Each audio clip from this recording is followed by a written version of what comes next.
4 PM news network में दोस्तों आपका स्वागत है। मैं हूं आपके साथ राशिद जहीर।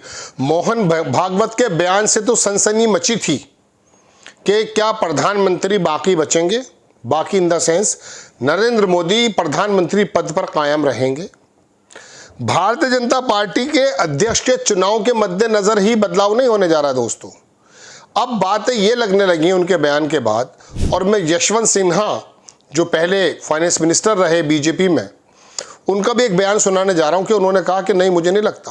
और आगे बढ़कर उन्होंने कहा कि अगर 4 साल प्रधानमंत्री मोदी अपने पूरे कर गए तो इस इलेक्शन के बाद Bharatiya Janata party as a party कहीं बचेगी नहीं। आगे उन्होंने कहा कि आरएसएस और बीजेपी के अंदर अगर अक्ल है तो वो पार्टी को बचा सकते हैं, यानी कि मोदी जी को अलग हटा करके। दोस्तों बात यह है, मैंने भी आपसे 4-5 रोज पहले एक सिनेरियो आपके सामने रखा था कि ट्रंप ने जिस तरह से शिकंजा कस दिया है। चूंकि कोई भी पार्टी है, मैं आपको एक बात और बताता हूं, ये सिर्फ पत्रकारों की बातचीत के ऊपर बता रहा हूं।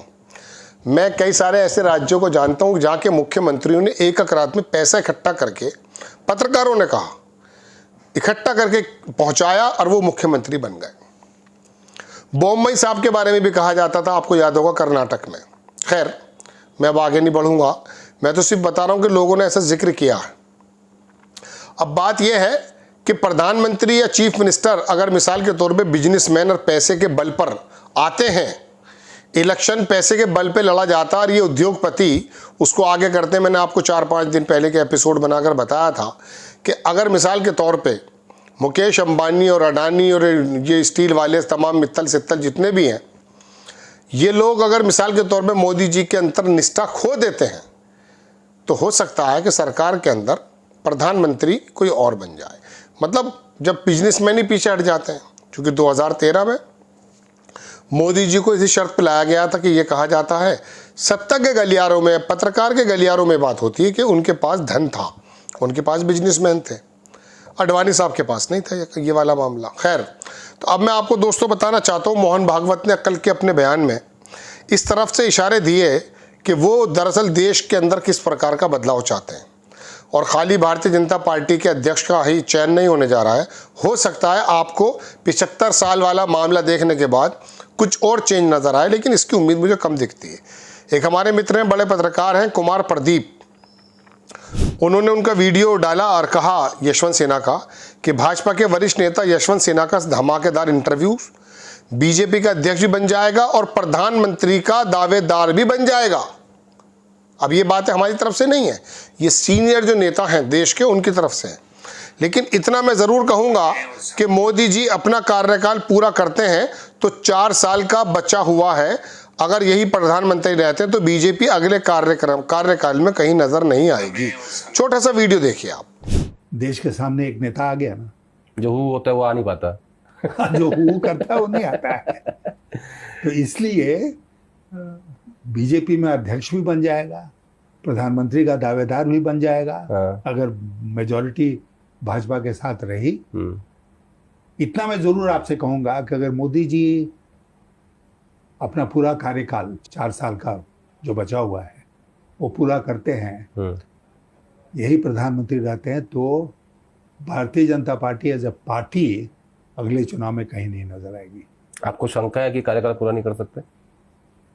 हमको लगता है कि अगर भाजपा में और संघ में अक्ल है लोगों को, तो उनको बहुत गंभीरता के साथ उनको रिप्लेस करने के बारे में सोचना चाहिए। ये वीडियो आपने देख लिया दोस्तों। इसके अंदर उन्होंने पूछा भी कि आपको शक है कि वो कार्यकाल नहीं पूरा कर पाएंगे। अब ये बातें उठने लगी हैं।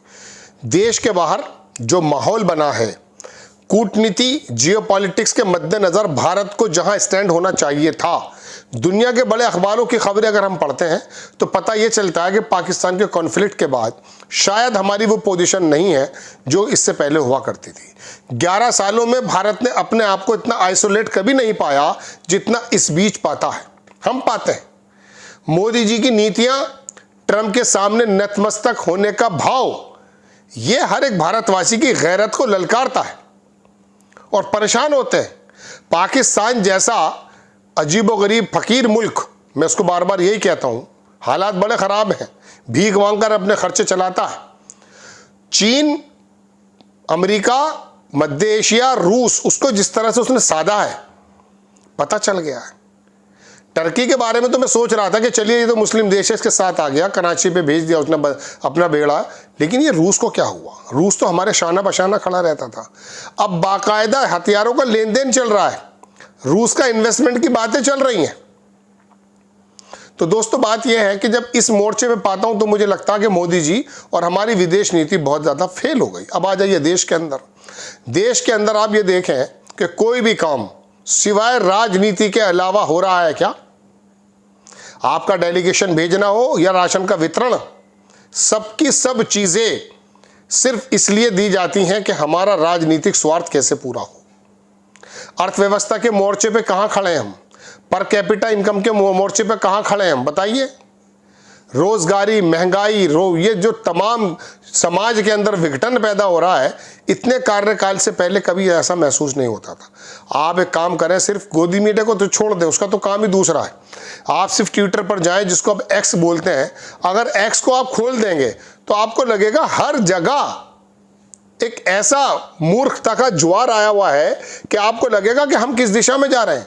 चलिए मैं आपके सामने खोलने की कोशिश करता हूं। इस समय हो सकता है कुछ रचनात्मक खबरें मिल जाएं, मेरा हो सकता है ये वहम हो, लेकिन मैं तो जब भी खोलता हूं यही मिलता है, मैं क्या कर सकता हूं। अब आप देखें, पहली खबर आवेश तिवारी से है कि धज्जियां उड़ रही हैं, धज्जियां। आज तक, जी news, NDTV, times now, Dainik Bhaskar, Bharat समाचार जैसे सभी चैनलों के मुंह पर वाशिंगटन पोस्ट का बड़ा तमाचा। पहली खबर तो ये देख लीजिए।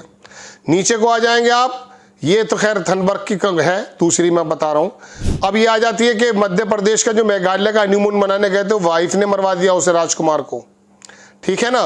नीचे आप आ जाएंगे तो पता चलेगा ये बकरीद के कोई लगा दिया था, निशिकांत दुबे ने छाप दिया है फिर दोबारा से कि एक बच्चा जो है गाय को लेकर जा रहा, भाई इसी में लगा हुआ है निशिकांत दुबे। अभी तो सऊदी अरब में जाकर के, वहां जाकर के तो बड़ा वो हो गया था। नीचे जाओ, बरेली में मुस्लिम लड़कियों को गैर मुस्लिम लड़कों के साथ घूमने का वीडियो बनाने में, मतलब यही जो है खुराफात है। हमारा काम ही ये रह गया, हम क्या कर सकते हैं बताइए। कहीं कुछ सड़कों के अंदर ज़ॉम्बी पैदा हो गए, ज़ॉम्बी। धर्म देख के, जात देख के, बिरादर देखकर कत्लो गारत किया जा रहा, मार पिटाई की जा रही है। कहीं दलित पर जुल्म है, कहीं मुस्लिमों पर जुल्म है, कहीं अर्थव्यवस्था से लेकर के, कहीं रोजगार को लेकर के छात्रों पर लाठियां चल। मतलब मैं बता दूं आपको, सिर्फ यही एक जो, लेकिन आपको कहां लगाया जा रहा है? अरे मुल्लों के पेज टाइट करने हैं, ये पाकिस्तान बना देंगे, ये ISIS के लोग हैं। अब तो ISIS का भी पता चल गया, नेतन्याहू उनको पैसे दे रहा, पता चला वो अमेरिका से बनाया हुआ था बंदा था। अब तो मगर कम्युनिटी को बदनाम करने के लिए पाकिस्तान, ईरान और ISIS सब कुछ ले आएंगे। अच्छा वो होंगे, वो देश के बाहर है, हमारा क्या मतलब है? देश के लोगों का क्या मतलब है? लेकिन यहाँ के लोगों को, सलमान खुर्शीद के घर को जलाया जाता है, तोड़ फोड़ की जाती है। दोस्तों बात यह है कि अब ये प्रधानमंत्री चेंज होने का भी शायद RSS बड़ा सीरियसली सोच रही है।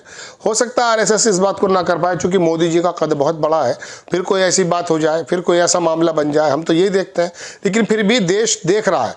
जितना ज़्यादा सीरियसली देश के लोगों ने इस बार सोचा है रिजीम चेंज करने का या प्रधानमंत्री को चेंज करने का, और उन्होंने ये भी सोचा, जैसे अखबारों से खबरें आती हैं, लोगों के इंटरेक्शन होते हैं, उसके बिहाफ पर बता रहा हूँ कि दरअसल है कुछ और, दिखाया कुछ और जा रहा है। दरअसल दोस्तों RSS सर, ये यशवंत सिन्हा की आपने बात सुनी, इससे हो सकता है कि शायद वो भी खबर आपको सुनने को मिल जाए, क्योंकि जब तक नोएडा का जो बागड़ बिल्ले ये खबर नहीं देता आपको पता नहीं चलता। लेकिन ये चीज़ सरगर्मी चल रही है।